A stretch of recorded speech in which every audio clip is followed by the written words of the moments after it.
Militant اسلام کے نام سے لکھا گیا، ایکسٹریمسٹ انتہا پسند اسلام کے حوالے سے بات ہوتی رہی، اور یہ سلفی اور صوفی وغیرہ یہ تو سب چلتے ہی رہتے ہیں۔ اور پھر کہا جاتا ہے کہ سیاسی اسلام بہت خطرناک ہے، سب سے زیادہ خطرناک سیاسی اسلام ہے، حالانکہ جتنا سیاسی قرآن ہے اس سے زیادہ سیاسی کتاب نہیں ہوتا۔ وَمَن لَّمْ يَحْكُم بِمَا أَنزَلَ اللَّهُ فَأُولَٰئِكَ هُمُ الْفَاسِقُونَ ظالمون۔ یہ تو سیاسی بیان ہے نا، کہ جو اللہ کی کتاب کو نہیں مانتے، اس کے حکم کو تسلیم نہیں کرتے اور اس کو جاری اور ساری نہیں کرتے، وہی ظالم ہے، وہی فاسق ہے۔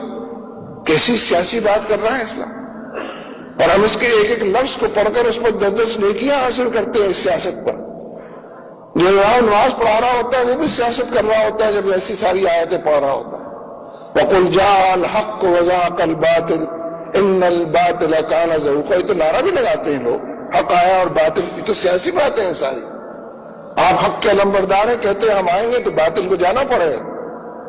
پورا قرآن سیاسی ہے، اس کے بغیر تو بات ہی نہیں بنتی ہے، فرما روائی کی بات، غلبہ دین کی بات۔ اس لیے یہ بات تو طے شدہ امر کے طور پر تسلیم ہے کہ مستقبل کا نظام زندگی اسلام ہے۔ اب یہ میری اور آپ کی آزمائش، اور یہ تو اللہ تبارک و تعالیٰ کی طرف سے بھی ہے کہ ایک بار پھر اس کو غالب آنا ہے، نبی صلی اللہ علیہ وسلم کے ذریعے سے ہم کو بتایا گیا ہے۔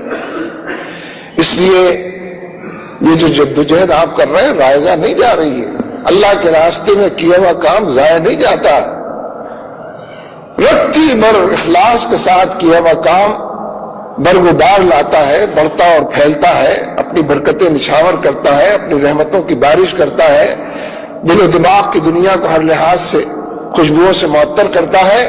اس لیے جدوجہد اور کشمکش غلبہ دین کی اور ظلم کی ہر شکل کو مٹانے کی اور طاغوت کی فرما روائی کو چیلنج کرنے کی آپ سے زیادہ مضبوط اور مسلح کوئی نہیں، اہل ایمان سے زیادہ۔ ان کو اللہ تبارک و تعالیٰ کی تائید حاصل ہے، اور اصل تو اسی کی ذات ہے، ساری قوت اور توانائی اور طاقت تو اس کے پاس ہے۔ اس کی توانائی سے جو توانائی حاصل کرتا ہے، اس کی قوت سے جو قوت حاصل کرتا ہے، اسی کے کلمے کے غلبے کے لیے جو کوشاں ہوتا ہے وہ اکیلا نہیں ہے، معانا والی، ان اللہ معانا والی بات ہے، اس کو معیت حاصل ہے اللہ تبارک و تعالیٰ۔ اس لیے میرے دوستو، قدموں میں جماؤ کی ضرورت ہے، نگاہوں میں بصیرت و بصارت کی، دور اندیشی اور دوربینی کی، قلب و نظر کی دنیا کو دھڑکنے اور تیز ترک گامزن منزل معدور نیز کا عنوان بننے کی ضرورت ہے۔